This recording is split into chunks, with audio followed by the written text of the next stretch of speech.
So, ladies and gentlemen, welcome back to another incredible student interview. We are joined today with Matthias out in Germany, so you know it's going to be a punctual, straight to the point student interview. He's doing around 35,000 euros a month, and he is a proud member of Copy Paste Agency. So, yeah, as I said, I fired off a bunch of questions, and he just got straight to the point. So you guys are going to get a lot of questions on my end, and just, as I said, very little fluff, straight to the point.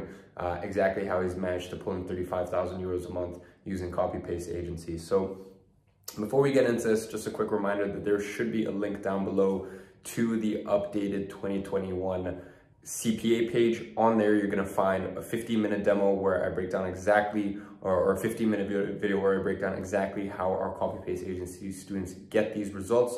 You have an option to book in a call with Max. And then once you book in a call, you actually get a full 20-minute demo so you can see exactly what is inside of CPA, because it's, the program is just the start of it. I mean, really that's 20% of it. It's everything else you get in there. And a lot of people don't even realize some of the stuff that we give our students inside of there, literally sometimes even clients, and actually quite often clients.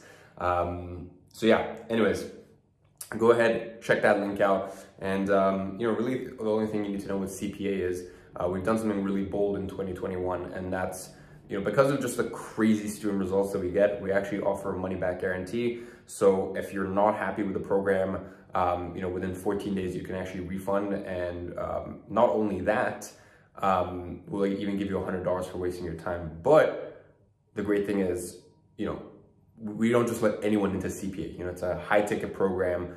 It's not for beginner, it's not for absolute beginners.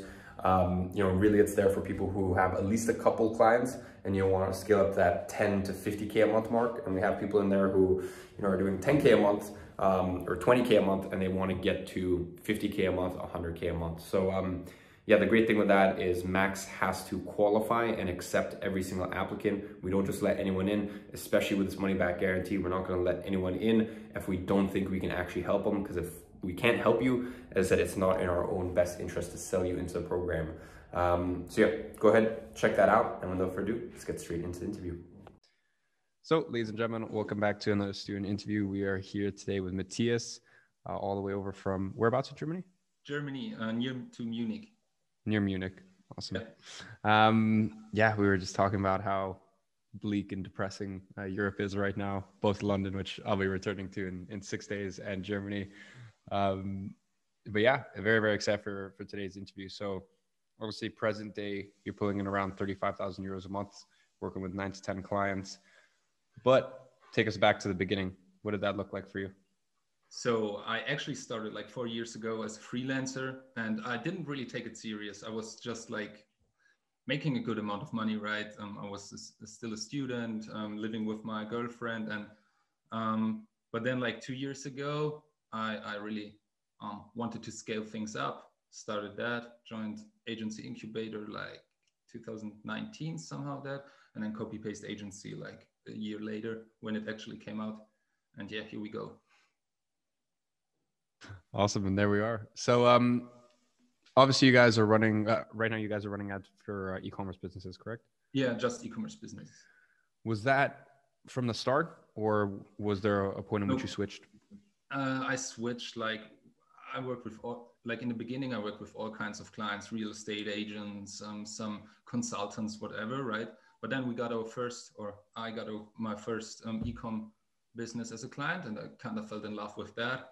And I wrote from there with getting more e-com clients. Well, you talk about kind of at the early stages, you got to a point where you were comfortable, or you're making good money, this, that. Usually there's something in someone's life, some event that kind of sparks actually, I'm not comfortable anymore. I want more. And yeah. I think I can do more. So was there an event for you that made you want to scale the agency? So like 2 years ago, I moved with my girlfriend. That was like another spike where I wanted to really make things more happen. And right now it's really like I'm married since October. I'm soon going to be a dad as well. So this is like... well, congratulations. Yeah, thanks. So this is like really pushing me even harder to achieve greater things, not just money-wise, but just providing basically for everyone I care about. Yeah. Incredible. Well, speaking about your now wife, Yeah. You mentioned off camera that you guys work together. She's a part of your team. Yeah, What exactly. what does that dynamic look like? So really cool. So actually, she still worked at her usual like 9 to 5 job and stuff like that, and started to help me out with like just connecting with people on LinkedIn. So like the things I don't want to do, right? And she started that, and now she's still doing it and helping me out with emails, outreach, with LinkedIn as well. And actually, she creates content for our clients as well. And yeah, and it's really harmonic, if that's the right word. That's awesome. Really cool. So obviously you're pulling in around 35,000 euros a month from around 9 to 10 clients. Yeah. That means that your average, your average retainer is around 3,500 a month. Yeah, what do your normal deal structures look like? Do you guys usually do base? Do you guys do base plus performance, mainly performance? Before like all that iOS 14 stuff, we actually just did performance only. So we just had revenue share deals. And it got me like to my biggest client right now, where we have a 20K retainer from just one client. I remember that post in the CPA group. Yeah, that was like back in November, and it was really cool. Like, and I like the revenue share program because like I'm doing ads for like 4 years. I love it.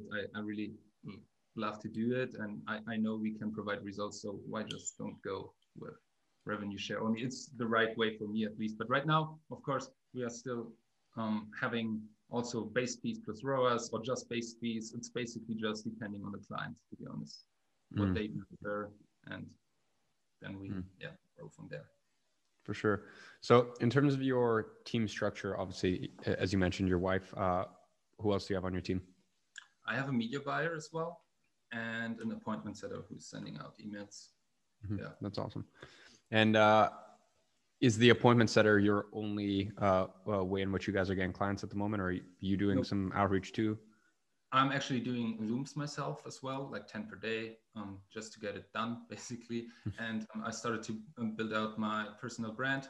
And actually, what is really funny, I started to do TikTok and already got a 2K retainer client out of it. So that's kind of was really surprising, but it worked. Yeah, doing a lot of Instagram, LinkedIn, and yeah. That's awesome. The TikTok, do you do that in German or English? Yeah, I have to do it in German, sadly, because of how their algorithm works, because they use like the geo SIM, the geo of the SIM card you use. So I have to do it in German, but that's my only German channel. Okay. Your clients, are they all around the world or German? All from America, just like we have 3 clients from Germany right now. So from moment you wake up to the moment you go to bed, what does your day look like as an agency owner? I'm pretty chilled right now. So I'm waking up at like 8 a.m., grabbing a coffee, reading a bit, and then I just start answering emails, doing work, outreach, creating content a lot right now. And that's really some client work, of course. I'm still doing client work but I just take the clients on. So the ads I do for our clients, I just really do the ones I love to work with and with the bigger budgets. The other ones is for my media buyer. Yeah. 100%. And then I go to sleep. Yeah. So out of curiosity, because I know it's, I've even actually had experience with this in the past. On a more personal level, obviously you and your wife working together, I know a lot of people, a lot of entrepreneurs, especially a lot of times with their partner, with their boyfriend or their girlfriend, they'll try to get them starting a business as well. And then you end up having a relationship where both people have businesses, or sometimes they'll even be, in your situation, involved in a business together, while also having, obviously being romantically involved. How have you managed to put that aside? Because I said, I know a lot of entrepreneurs struggle with that. They might, as I said, be with someone else who's entrepreneurial, and it's like now, even in your personal life, 24/7, it can almost always be about business.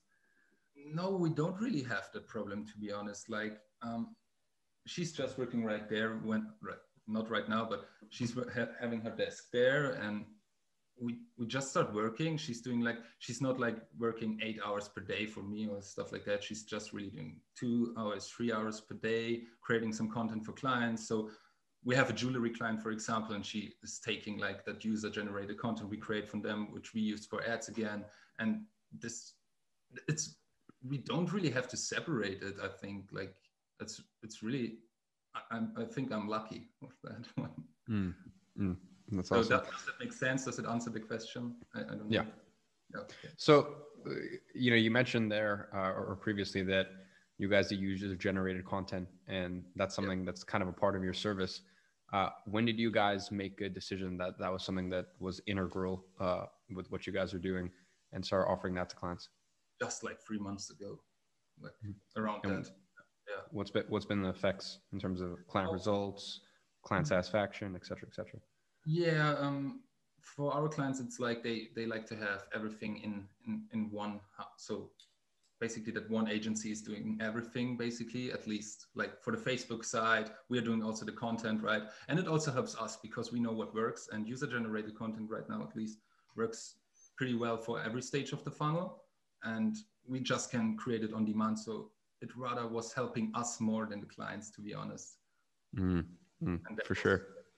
Because I hated it when we needed new content for ads and you have to wait for like a week until you get an answer or content created by the brand. So it's easier like that for us. In terms of project management and kind of managing your team, how do you guys go about that? Do you have like a daily team meeting to begin? Do you guys, how do you structure that? Every day at 8:30 a.m. we have our impact meeting, as we call it. It's just like a 10 to 15 minute chat about what's it called? What did you have done yesterday, and if you couldn't reach your goal of yesterday, why, and what hurdles do you have, and what are you gonna work on today, stuff like that, so everyone is on track. And Awesome. And in your stage where you're at right now, pulling in 35K a month from your agency, where does your agency slot into your life's vision? Because there's some people in copy paste agency that quite frankly are trying to get to 2 million in 4 years or 5 years or 8 years, and then once they get to 2 million or potentially even 1 million, or for some people it's 5 million, that's it, they're done, they're retiring, they're calling it quits. For some people, their agency is a bit of cash so that they can go and start the clothing line they've always wanted to start. People, and then for some people, they're just like, hey, I genuinely love this and I'm going to do this for the rest of my life because what else would I do? Yeah, that's exactly me. Like, I love what I do. I love that agency stuff. So I'm pretty sure we will hit the 100K per month this year. And so sky is the limit. Like, if it's more, the better. Like, I will do this for as long as it could possibly go. But I'm also plans for sure to invest like in real estate once and stuff like that. So, obviously you talk quite highly of this business and the sort of life it's provided. Is there anything you don't like about having an agency? Sometimes clients can be a bit a bit cocky and stuff like that. But actually at the level right now, we just reach also out to businesses we really want to work with and stuff like that. So this was just this problem we had like in the beginning, but right now it's really cool. Like, everything is pretty streamlined. I'm really happy, and it couldn't be better right now. Like, I love everything basically. Yeah. Onto that point of sometimes clients can be a little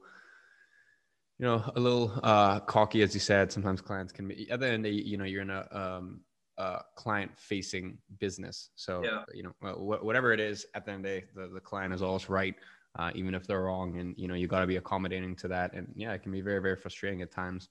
And especially kind of in that first 12 to 18 months, I find, some agency owners don't know how to command respect from their clients. Did you find that there was a certain point where you just notice your clients start respecting you more, or just seeing you more as a peer rather than a service provider?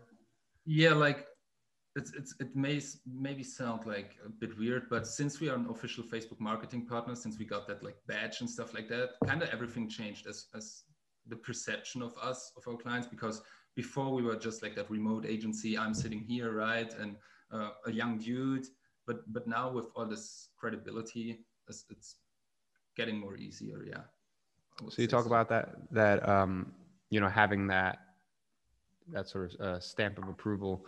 How long did that take you to get? Quite a long. What was the process?